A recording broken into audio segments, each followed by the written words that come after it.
Welcome, welcome. You are listening to the Whissel Way podcast. My name is Kyle Whissel, your host with Whissel Realty Group in San Diego. I am joined today by Mr. Keith Bryan, the snow machine himself. Every time I talk to this guy, he's out of town. He's doing some more skiing. He's up in the mountains, rocking his mock turtlenecks. I mean, loving it. Hey, but honestly, when I got married 6 years ago, someone had said to me, a happy wife is a happy life. And my wife, she loves to snowboard. And so when she comes to me, she has a great job. And she's like, you know what? We're going skiing this weekend. I mean, how can I resist? Honestly, a beautiful wife wants to go skiing. My second favorite activity. Can't. And the conditions this year are just insane. I mean, Northern California, they've got 500 plus inches of snow up there. They've got a base that's like 10 feet deep. It's stupid. Let me tell you, we're up in Mammoth this weekend. We're driving around, and it's the first time in probably 10 years since I've been up there. You're driving down the main road, and the snow banks on the side of the road are literally like 15, 20, 25 feet in some spots. We were staying in a two-story condo on the second floor, and the snow was up over the windows. Our first floor was on the second floor. Incredible amount of snow up there. I love it. A lot of fun this year. So speaking of snow, we should do our topic today. What we want to hit on is talking about doing events to stay in touch with our past clients. Absolutely. We should do like a snow day. Oh my God, it's a great idea. It could be fun. We can kind of incorporate that with our Christmas Santa Claus photo day. You could. Santa and snow. We might even have a really good turnout. You might. Better turnout next year. Yeah, so what we wanted to talk about on the show today is the importance of staying in contact with those clients and those people who have referred you business. One of the biggest mistakes that I see new realtors make when they get in this industry is that they're so focused on the next transaction and the next transaction and the next transaction. And what I've learned, now this is crazy to say, but half of my life now I have been in this industry, which I'm 37 years old, and I started this at 19. So I'm literally at 50% of my life has been spent as a realtor or in the real estate industry. The thing that I've learned over these years is the fact that no matter what, your top two sources of business are always going to be your database, which is encompassed of your past clients, your friends, your family, all of that, and referrals from those people. Right. Those are always going to be your top two lead sources. But the mistake that new realtors make is they're constantly listening to podcasts or watching YouTube videos or going to conferences, and they see somebody on stage. It's like, oh, well, I buy leads from Zillow, or I buy leads from Realtor.com, or I do this, or I do that. And then these new realtors go out there and chase all these things. And, every conference you go to, oh, well, here's the new hot one. Oh, here's the new hot one. And what they're doing is they're forgetting about their most important asset, which is their database. Or people, I've heard the term data bank, because that is literally where everything is at. You've got this gold mine sitting right there.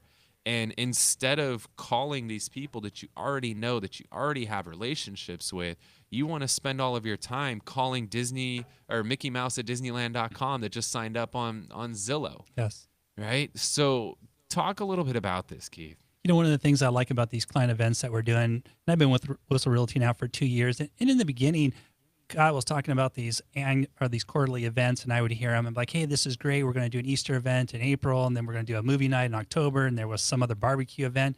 And it was, that first 6 months, I'd be waiting to the week before the event to call my database. Hey, I did my checklist. I called everybody. Here you go.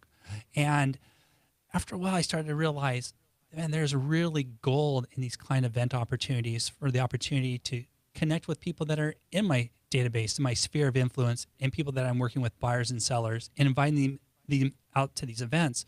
So when it was announced back in January that we were planning on doing our Whissel Realty annual Friends and Family Easter egg hunt in April, in January, I started reaching out to the people in my database. So in January, I sent out an email to everyone in my database. It gave me an opportunity and a reason to connect with people that are my family and friends. Then in February, I followed up with a phone call. And then in March, a text, and then another phone call.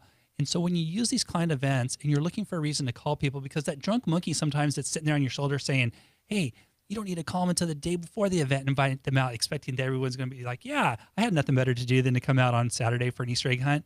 you've missed 4 months of opportunity to connect with these people in your database and reaching out. So, and something that you brought up to us, Kyle, and you've shared with us is it costs us nothing.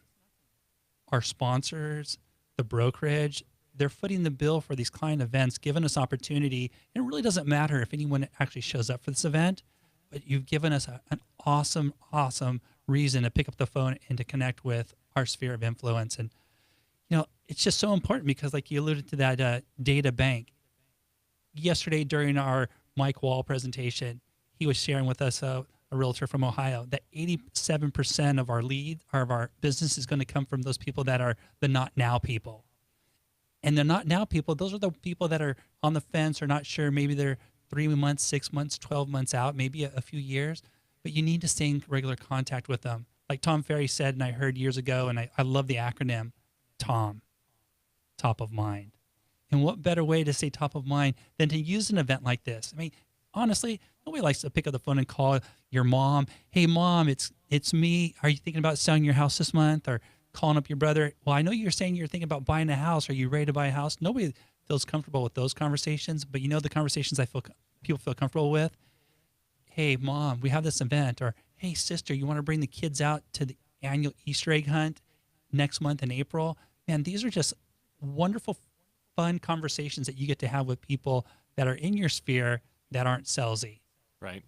Yeah, I mean, everybody, they want that, like I said, that conversation with Mickey Mouse at Disneyland. Like, that is a really tough conversation. Or you want to go out there and call expired listings. And, I mean, you're one of 100 realtors calling somebody. Like, these guys are pissed off. They're screaming at you. They're yelling at you, using profanity, telling you, the nastiest things.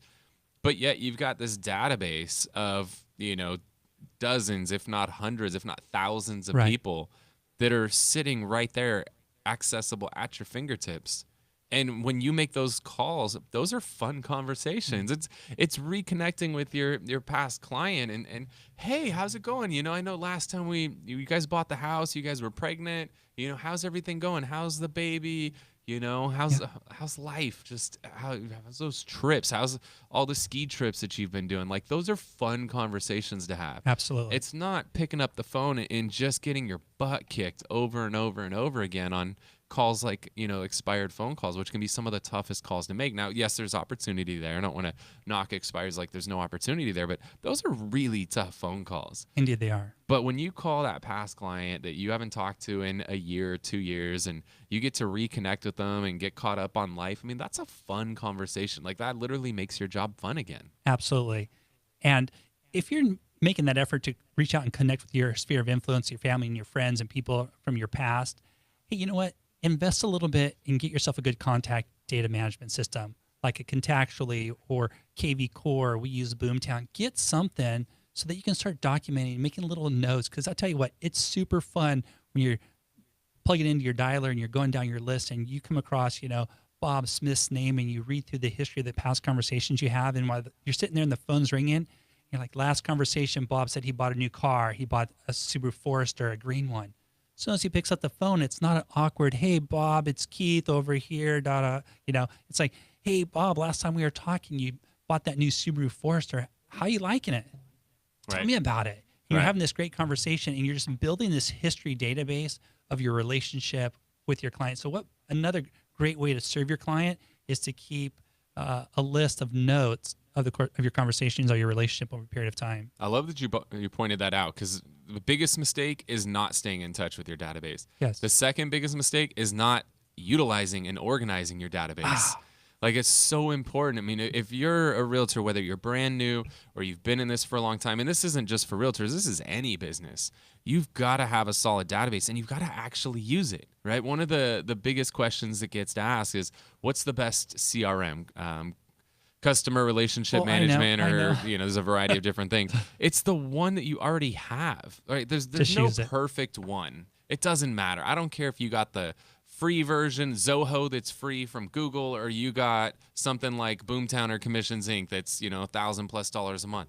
You just got to use it. That's right. And so a lot of agents, when they're out there, they're making their phone calls, they're talking to people, they sell somebody a house.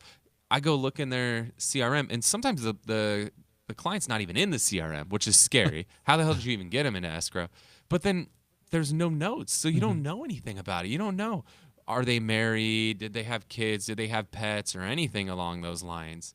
You literally don't know anything about that. And so we've got to use our systems, our database. We got to put as much info in there as possible. Like when you finish up a phone call with somebody, whether it be a brand new lead or a client from 5 years ago, you got to put as much information in there as possible, because what happens over time is your database is going to grow and it's going to get bigger and bigger. I mean, our database, we got over 50,000 leads in our database. Do you think I'm going to remember all 50,000 of those people? Like, No. not a chance. I mean, even once you get over 20 people, it gets hard to remember all of them. So you got to make sure when you have a conversation with somebody, you've got to log the conversation. You got to put as many notes in there as possible. I mean, most of the time, if I finish a conversation with somebody, I'm having 1 to 2 paragraphs of notes minimum. Because now the next time I connect with that person, again, whether it's a lead or past client, now I've got something to go off of. Now I'm not just calling, hey, what's new? Like that's a tough conversation. So the moral of the story today is avoid the 2 biggest mistakes that realtors make. Number 1 is not staying in contact with your database. And then your database includes your friends, your family, your clients, your past clients, your referral partners, all of that stuff. You've got to stay in touch with them. Those will feed you for the rest of your life, regardless if you generate a new lead or not. And number 2 is you've got to use your CRM or your database management system. You've got to use that. You've got to log your conversations in there. You've got to put notes from your conversations. The more you put into that CRM or that database, the more you're going to get out of it. So hopefully you guys got some value today. If you appreciated this content, you want to stay in contact, get more quality content like this, join us on Facebook. We've got a group on there, The Whissel Way. You can join thewhisselway.com, WHISSEL, thewhisselway.com. Thank you so much for tuning in to the Whissel Way podcast. We'll talk to you next week.